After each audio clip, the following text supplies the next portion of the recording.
చిత్తూరు జిల్లా కుప్పం మున్సిపల్ భవన నిర్మాణ పనులు శరవేగంగా జరుగుతున్నాయని మున్సిపల్ చైర్మన్ డాక్టర్ సుధీర్ కౌన్సిలర్లు సోము, మణి, మునిరాజు పేర్కొన్నారు. భవన నిర్మాణ పనులను వారు పరిశీలించి ఆనందాన్ని వ్యక్తం చేశారు.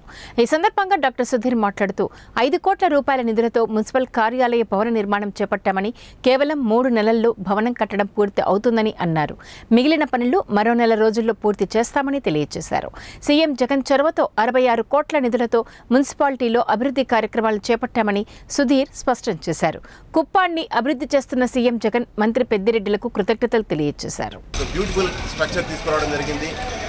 సో ఇంత యుద్ధ ప్రాతిపదికన పనులు జరిపించిన డి గారి బృందానికి, ముఖ్యంగా కాంట్రాక్టర్ హరిబాబు, ప్రదీప్ అన్న గారికి సభాముఖంగా ధన్యవాదాలు తెలియజేసుకుంటూ, చేయాలనే తప్పన ఉండాలా, మంచి చేయాలనే ఒక మనసు ఉండాలా, అది ఖచ్చితంగా వైఎస్ఆర్సీపీ ప్రభుత్వానికి ఉంది. ముఖ్యంగా జగన్మోహన్ రెడ్డి గారు పులివెందల కుప్పం నాకు 2 కళ్ళని చెప్పి మాటలు చెప్పడమే కాకుండా చేతల ద్వారా ఈరోజు చూపిస్తున్నారు. 66 కోట్ల ద్వారా మీరు ఈరోజు ఏ వార్డుకి వెళ్ళినా కూడా చక్కగా అన్ని చోట్ల ప్రజల ప్రాథమిక అవసరాలు తీరుస్తూ మంచి డ్రైనేజెస్ కానీ, రోడ్స్ కానీ, లైట్స్ కానీ, ముఖ్యంగా ఈరోజు మున్సిపాలిటీ పరిపాలనా భవనం మన కళ్ళెదురుగా మనకు కనిపిస్తోంది. ఇవన్నీ కూడా గతంలో 35 ఏళ్ళు ఇక్కడ తెలుగుదేశం అధికారంలో ఉండింది. 14 ఏళ్ళు చంద్రబాబు నాయుడు గారు ఇక్కడ ముఖ్యమంత్రిగా ఉన్నారు.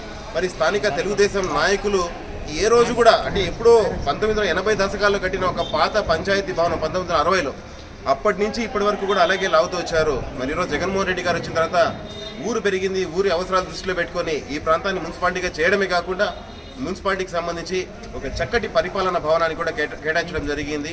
సో సభాముఖంగా ముఖ్యమంత్రి వర్యులకు, ముఖ్యంగా